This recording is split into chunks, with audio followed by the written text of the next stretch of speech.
अस्सलाम वालेकुम जी। तो आज हम CMOS पढ़ने लगे हैं। CMOS में क्या आ जाता है?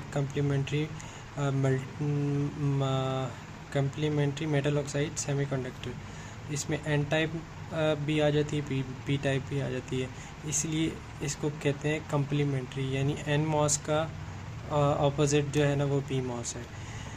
अब दूसरी चीज़ ये आप याद रखें कि हमारे पास जो इसके लिए कोड वोल्टेज होती है ना वो 1.2 1.8 होती है, और इसी तरह हमारे पास 2.5 टू 3.3 और 5 वोल्ट। ये it was just a general information.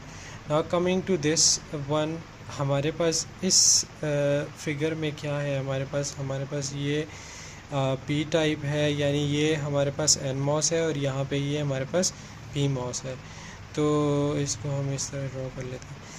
अच्छा, अब हमारे पास एन मॉस कैसे है? एन मॉस इस तरह है कि ये हमारे पास सबस्ट्रेट पी टाइप है, और हमारे पास जो ये हमारे पास सोर्स और ड्रेन, इनमें से कोई भी आप सोर्स या ड्रेन ले सकते हैं।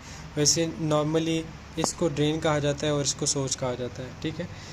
तो एन प्लस का मतलब ये है कि यानी नेगेटिव चार्ज कैरियर्स यहाँ भी, sorry, this part is highly negatively doped, यानी नेगेटिव चार्ज कैरियर से ये एन टाइप के जो डोपिंग हुई है वो बहुत ज़्यादा हुई है। इसी तरह एन टाइप डोपिंग यहाँ पे इन बहुत ज़्यादा हुई है, यानी आप कह सकते हो कि यहाँ पे जो हमारे पास एन प्लस है ये एन टाइप है, नेगेटिव है, और नेगेटिव चार्ज कैरियर इसमें ज़्यादा है, यानी कंसंट्रेशन ऑफ नेगेटिव चार्ज इसमें ज़्यादा है। अब इसको अगर आप देखें तो इसमें पॉजिटिव चार्ज यानी पी टाइप डोपिंग हुई है। यहाँ पे बोरोन ज़्यादा है, होल्स यहाँ पे बहुत हाई मेजॉरिटी में है, highly concentrated holes are in this two regions. ये हमारे पास गेट है। गेट में पहली लेयर हमारे पास सिलिकॉन डाइऑक्साइड की होती है, उसके ऊपर पॉलीसिलिकॉन मेटल होता है जिसके साथ हमारा गेट कनेक्टेड होता है, ठीक है। अगर आप देखें तो हमारे पास डायोड किस तरह बनता है? अगर हमारे पास पी टाइप रीजन और एन टाइप रीजन हो, अब देखिए पी टाइप और एन टाइप है, तो ये पॉजिटिव पी टाइप में बना और ये एन टाइप, तो यहाँ पे एक डायोड बना, एक डायोड यहाँ पे। इसी सिमिलरली हम जब पी मॉस बनाएंगे तो पी मॉस के लिए एक चीज़ याद रखें कि हम पी टाइप में एन वेल क्रिएट करते हैं, ठीक है। एन वेल की डोपिंग करते हैं, यानी एन एन डोपिंग करते हैं, एन वेल की यहाँ पे मास्क जो है ना हम क्रिएट करते हैं पी टाइप उसमें सबस्ट्रेट में। इसी तरह हमारे पास यहाँ पे ये पॉजिटिव चार्ज है, यानी होल्स यहाँ पे ज़्यादा है, तो यहाँ पे नेगेटिव चार्ज कैरियर है, तो इस तरह ये एक डायोड बन गया। इस तरह ये बहुत सारे डायोड बन गए। अभी देखें ये जो पी टाइप रीजन है हमारे पास, ये लोएस्ट पोटेंशियल पे है। लोएस्ट पोटेंशियल का क्या मतलब है कि ग्राउंड या उसको जो वोल्टेज दी होगी वो नेगेटिव होगी। अब ये जो वोल्टेज है पी टाइप को हमें ग्राउंड दी है, ग्राउंड नहीं सॉरी, -1.2 दी है, तो ये जो है ना ये लो पोटेंशियल है एज़ कम्पेयर टू दिस, तो therefore it is reverse biased, ठीक है। रिवर्स बायस्ड आपको ये पता होना चाहिए कि जब हमारे पास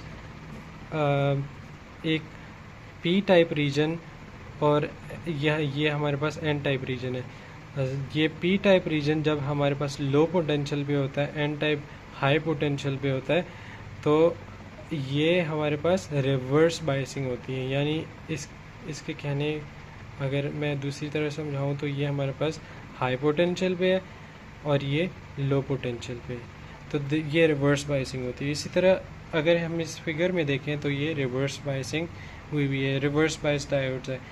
और जो भी हमारे पास डाइज होती हैं, जितना भी हम सी मॉस के वो देखते हैं, स्ट्रक्चर्स देखते हैं जिनसे हम सर्किट्स बाद में क्रिएट करते हैं, इसमें CMOS और CMOS ही हम यूज़ करते हैं, तो उसमें क्या होती है कि हमारे पास सारे जो डायोड्स जितने बन रहे हैं वो रिवर्स बायस में होंगे। अगर रिवर्स बायस में नहीं होंगे, कोई भी फॉरवर्ड बायस में हुआ, तो वो आपका सर्किट जल जाएगा।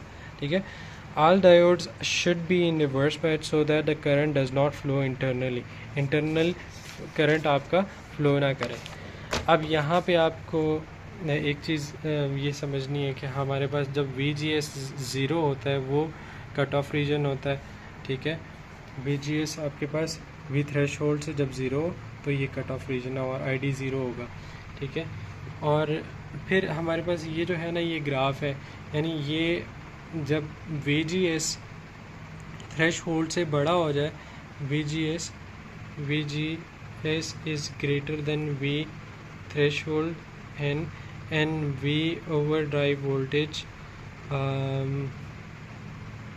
is also greater than VDS।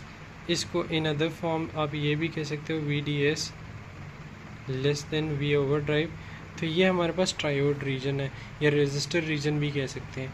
Resistor reason इसलिए कहते हैं हम इसको क्योंकि यहाँ पे हमारे पास ये स्ट्रेट लाइंस देख रहे हैं, I वर्सेस V का स्ट्रेट लाइन लीनियर रिलेशनशिप आ रहा है यहाँ से यहाँ तक, तो इसलिए हम इसको रेजिस्टर रीजन भी कहते हैं, या इन अदर वर्ड्स हम दूसरा जो नाम इसको देते हैं वो हम इसको देते हैं ट्रायोड रीजन। और ये जो हमारे पास स्ट्रेट लाइंस आ रही हैं, ये हमारे पास सैचुरेशन रीजन है। और इस रीजन को हम ये भी कह सकते हैं कि वोल्टेज कंट्रोल करंट सोर्स, क्योंकि वोल्टेज कैसे कंट्रोल कर रही है इस करंट को, जैसे जैसे हम V ओवरड्राइव यानी हमारे पास बढ़ रही, या VGS हमारे पास बढ़ रहा है, तो हमारे पास ये करंट भी इंक्रीज़ हो रहा है और फिर आगे जाके सैचुरेशन में चला जाता है। यानी ये जो करंट यहाँ पे हमारे पास किससे कंट्रोल हो रहा है, VGS से। ठीक है, और इस रीजन को सैचुरेशन रीजन इसलिए भी कहते हैं क्योंकि ID has reached at saturation and it is changing no more. ठीक है, अब यहाँ पे हमारे पास मज़ीद अगर हम आए, ये हमारे पास इस रीजन में अगर हम कहें कि VGS ये रेजिस्टर रीजन है, दिस इज़ सैचुरेशन रीजन। अब यहाँ पे VDS जो है वो ID के डायरेक्टली प्रोपोर्शनल नहीं है। यहाँ पे VDS, चूँकि VDS ये आपके पास नीचे VDS है, जैसे जैसे VDS इंक्रीज़ कर रहा है तो ID भी इंक्रीज़ कर रहा है। सिमिलरली आपके पास जैसे जैसे VGS, यानी VGS की पहले ये एक वैल्यू थी, फिर दूसरी वैल्यू आ गई, फिर तीसरी, फिर चौथी वैल्यू आ गई, तो पहली वैल्यू कम थी उसके लिए कम करंट था ID का। इसी तरह VGS इंक्रीज़ हुआ तो इस रीजन में ID भी इंक्रीज़ हुआ। तो ट्रायोड रीजन में आपके पास जो ID है वो डायरेक्टली प्रोपोर्शनल है आपके पास V ओवरड्राइव वोल्टेज, या आप इन अदर वर्ड VGS कह सकते हो। ID is also directly proportional to VDS। ठीक है, और चैनल डेप्थ किससे कंट्रोल होती है, channel depth is control by VGS। अब ये हम आगे पढ़ेंगे कि चैनल डेप्थ होती क्या है। पहली बात तो ये आपको कट ऑफ रीजन का पता होना चाहिए। VGS अगर हमारे पास V थ्रेशोल्ड से कम हो तो कट ऑफ रीजन होता है और उसमें करंट हमारे पास 0 होता है, ड्रेन करंट। ठीक है, अच्छा, अब ये हमारे पास NMOS है जिसमें ये P टाइप का सबस्ट्रेट है, और ये हमारे पास 2 N एक सोर्स है, एक ड्रेन है, जिसमें हाईली कंसनट्रेटेड N यानी नेगेटिवली चार्ज कैरियर्स हैं। ठीक है, अब क्या होगा कि हमारे पास जो V ओवरड्राइव यानी VGS जो कितनी ज़्यादा दी हुई है हमने थ्रेशोल्ड से, वो V ओवरड्राइव होती है। यानी V overdrive is basically V overdrive is equal to VGS minus V threshold. ठीक है, तो V ओवरड्राइव है हमारे पास 2 वोल्ट्स। यहाँ पे जो ऊपर वाली लेयर है, जो पॉलीसिलिकॉन की लेयर है, हमारे पास यहाँ पे ये पूरा चार्ज क्या आ जाएगा, +2 +2 +2 +2। तो ये क्योंकि एक पूरे प्लेट पे +2 चार्ज आ जाएगा। अब ये ड्रेन करंट जब हमने 4 वोल्ट दिया तो क्या होगा, ये जो रीजन है, ये रीजन इसको चैनल डेप्थ कहते हैं, चैनल डेप्थ इसको कहते हैं, और VGS चैनल डेप्थ को कंट्रोल करता है। ठीक है, VGS क्या करता है, चैनल डेप्थ को कंट्रोल करता है। और अब ये आपने देखना है कि ड्रेन ड्रेन वोल्टेज जो हमने अप्लाई की है, यहाँ पे 4 वोल्ट है, यहाँ पे आगे आके 3 वोल्ट हो जाएगी, फिर 2 वोल्ट, फिर 1 वोल्ट, 0 वोल्ट। ये कैसे मैं कह रहा हूँ, आपने रियोस्टेट पढ़ा होगा। रियोस्टेट क्या होता है कि आपके पास जो आपने वोल्टेज अप्लाई की और ये आपके पास रेजिस्टर का एक वो है इंटरनली। हम अगर इसको देखा जाए तो यहाँ पे 4 वोल्ट होंगे, फिर 3 वोल्ट होंगे, फिर 2, फिर 1, यानी पोटेंशियल ड्रॉप आएगा। ठीक है, इसी तरह ये जो रीजन है, क्योंकि ये यहाँ पे नेगेटिव चार्ज बहुत ज़्यादा है, तो this region will act as a variable resistor. ठीक है, तो क्या होगा कि हमारे पास जो चैनल जो डेप्थ होगी ड्रेन की तरफ वो कम हो जाएगी और इसकी तरफ वो ज़्यादा हो जाएगी, और VGS जो चैनल डेप्थ है वो कंट्रोल करता है। ठीक है, VGS अब मज़ीद अगर हम आगे इसको इस कॉन्सेप्ट को देखें कि ये हमने नीचे क्या ड्रॉ किया हुआ है कि अब देखें ये 4 वोल्ट है, ये +2 वोल्ट है, इसी तरह 3, 2। अब ये जो मैं -2 -1, अब 4 2 -4 -2 2 -3 -1 2 + 2 -2 0 2 -1 1 2 -0 2। अब क्या हुआ कि यहाँ पे हमारे पास 0, यानी ये जो है ये पिंच ऑफ पॉइंट है, ये जो पॉइंट है ये पिंच ऑफ पॉइंट है। अब क्या होगा जब हम VDS यानी हम ये वाली वोल्टेज 4 वोल्ट अगर हम इसको 5 वोल्ट कर दें, क्या होगा कि 5 4 3 2 2 यहाँ पे आ जाएगा, तो सॉरी ये जो वोल्टेज है ये यहाँ पे आ जाएगी। ठीक है, मैंने पिंच ऑफ पॉइंट बताया हुआ है कि VDS जब इंक्रीज़ होगी तो वो लेफ़्ट साइड पे मूव करेगा। इसी तरह जब VDS डिक्रीज़ होगी, यानी अगर वो 3 वोल्ट हो जाए तो 3 वोल्ट 2 वोल्ट, तो ये पिंच ऑफ पॉइंट हमारे पास यहाँ पे आ जाएगा। ठीक है, तो ये कॉन्सेप्ट आपको क्लियर होना चाहिए। अब यहाँ पे अगर आपसे कोई पूछे कि करंट कैसे फिर फ्लो करता है जब चैनल ही नहीं रहा, पिंच ऑफ हो गया, मतलब आपके पास जो पिंच ऑफ पॉइंट है वो पीछे चला गया, अब चैनल तो नहीं रहा ना, तो यहाँ पे जो इलेक्ट्रिक फील्ड होती है वो इलेक्ट्रिक फील्ड इतनी ज़्यादा होती है कि वो जो नेगेटिवली चार्ज कैरियर है वो उसकी वजह से मूव कर देते हैं। From pinch off point to drain carrier moves due to electric field, high electric field. ठीक हो गया। अब सिमिलरली अब हमारे पास हमने ट्रायोड रीजन में हमने करंट फाइंड करना है। ID = KN VOV VDS - 1/2 VDS²। अब VDS² कैसे आ गया, क्योंकि ये अगर ये स्ट्रेट लाइन इसी तरह स्ट्रेट जाती है तो ये इसकी इक्वेशन ये थी, लेकिन ये यहाँ से मूव हुई है इन दिस डायरेक्शन, तो यहाँ पे एक कर्व आ गया, तो कर्व हमेशा क्वाड्रेटिक इक्वेशन में होता है। ठीक है, सो देयरफॉर अब और दूसरा हमने ये बात भी की थी कि ID जो कंट्रोल होता है V ओवरड्राइव से और इस रीजन में और VDS से, तो ID is directly proportional to VOV and VDS, और ID = KN VOV VDS।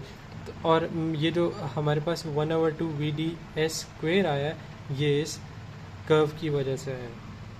Similarly अगर हम इसको देखें कि हमारे पास VGS वर्सेस ID हो, तो थ्रेशहोल्ड वोल्टेज जब क्रॉस होगी तो VGS बढ़ाने से ID एक्सपोनेंशियली राइज कर रहा है।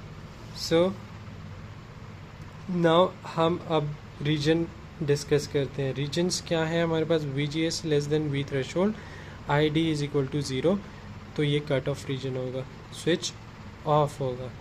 ठीक है, अब इसी तरह हमारे पास VGS जब < V थ्रेशोल्ड चैनल फॉर्मेशन हो जाएगी, और इसमें फिर एक ट्रायोड रीजन होगा, एक सेचुरेशन रीजन होगा। ट्रायोड रीजन में क्या होगा कि हमारे पास वो रेजिस्टर के तौर पे बिहेव करेगा, यानी ये वाला जो पार्ट है स्ट्रेट लाइन जो आपको शो कर रहा है, तो ये रेजिस्टर का बिहेवियर है। सिमिलरली आप देख सकते हैं VDS is less than VOV, तो ये ट्रायोड रीजन में हमारे पास ड्रेन करंट की इक्वेशन है। ये इक्वेशन आपको इसका समझ आ गई कि क्यों आया VDS स्क्वायर क्यों आया, ठीक है। अब यहाँ पे ये जो एक और रीजन जो होता है हमारे पास, ये जो रीजन होता है स्ट्रेट लाइंस के बाद जो रीजन होता है, इसको कहते हैं हम इसको कहते हैं सेचुरेशन रीजन। सेचुरेशन रीजन को हम वोल्टेज कंट्रोल करंट सोर्स भी कहते हैं। तो VDS is greater than VOV। जब VDS ग्रेटर होगा VOV से, तब हमारे पास सेचुरेशन रीजन। इस केस में हमारे पास ये ID यहाँ पे उसकी वैल्यू ये होती है, ये KN dash 1/2 KN dash VOV square, ठीक है। अब एक और चीज़ हमने ये पढ़ी थी कि फॉर एग्ज़ाम्पल हम VDS बढ़ाते हैं तो ये जो सेचुरेशन हो जाती है, लेकिन ऐसा नहीं होता है इन रियल। ये लाइंस ऊपर चली जाती हैं, ये लाइंस स्ट्रेट नहीं रहती हैं, ये लाइंस थोड़ी ऊपर चली जाती हैं। अगर इसको हम बैक में लेके जाएं तो ये एक सारी पॉइंट एक ही पॉइंट में, सारी जो लाइंस हैं एक ही पॉइंट में मिलती हैं, उसको हम VA कहते हैं, ठीक है। अब इस केस में अगर हमने रेजिस्टेंस फाइंड करनी हो तो उसका जो हमने स्लोप ले लेनी है, और स्लोप हमारे पास डेल्टा VDS और डेल्टा IDS, वो हो जाएगा 1/KN VOV। हमारे पास R0 आ गया, और ये R0 हमारे पास इस वोल्टेज कंट्रोल करंट सोर्स में ये हमारे पास इंटरनल रेजिस्टेंस आ जाएगी, जिसकी वजह से हमारे पास ID जो करंट है वो चेंज हो जाएगा 1 + लैम्डा × VDS। आई होप आपको आज का लेक्चर अच्छा लगा हो। मिलते हैं इंशाल्लाह नेक्स्ट वीडियो में।